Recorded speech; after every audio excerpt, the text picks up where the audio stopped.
Sahabat Suara Tepian, saya kembali mereview dua buku yang sedang saya baca ulang. Sebenarnya ini buku lama dari Pendeta Dr.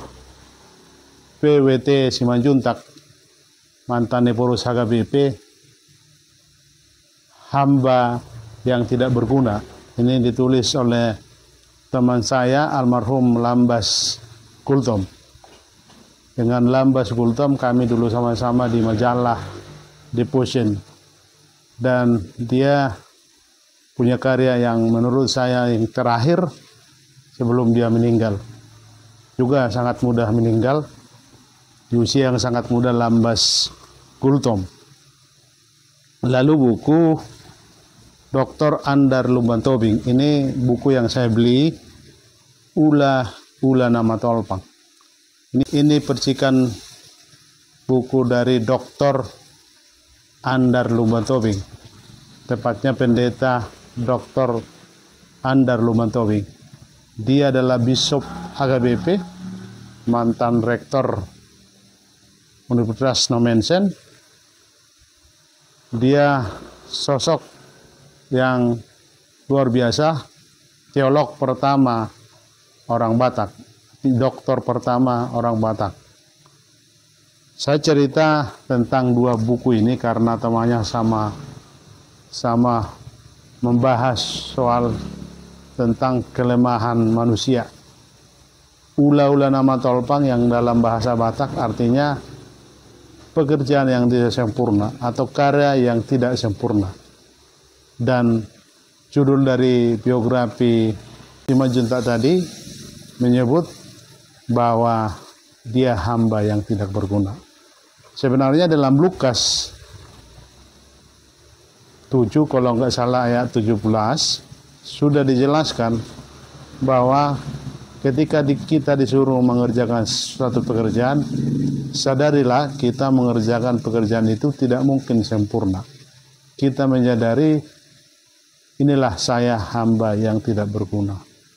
Demikian kiranya sebenarnya di kehidupan ini kita sadar, kita perlu bertanggung jawab untuk mengerjakan apa yang menjadi panggilan atau pelayanan kita.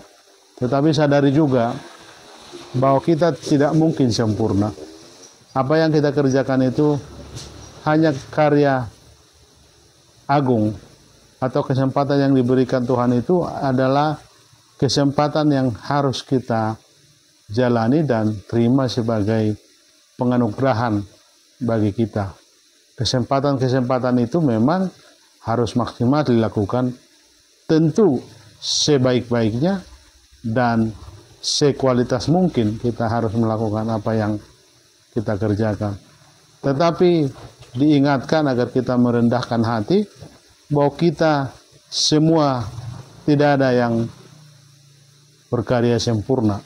Kita semua sudah berdosa, kita semua punya kelemahan, dan kesadaran itu yang harus diletakkan bahwa kita harus merendahkan hati di hadapannya, bahwa karya kita karya yang tidak sempurna. Saya kira buku kedua pendeta besar ini perlu dibaca terutama orang Batak.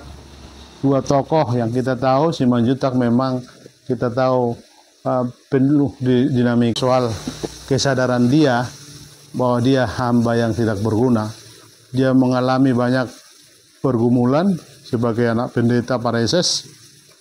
Dia memang punya karir yang bagus sampai sebagai utusan golongan atau waktu itu sekarang DPD, dia pernah menjabat anggota dewan di kantor MPR Senayan sana. Dan Dr. Andar Lumbantobing menulis banyak buku tentang juga Sahala, bagaimana karisma orang Batak itu. Banyak hal yang kita pelajari dari dua tokoh ini. Semoga berguna untuk review buku tokoh-tokoh Batak. Terima kasih.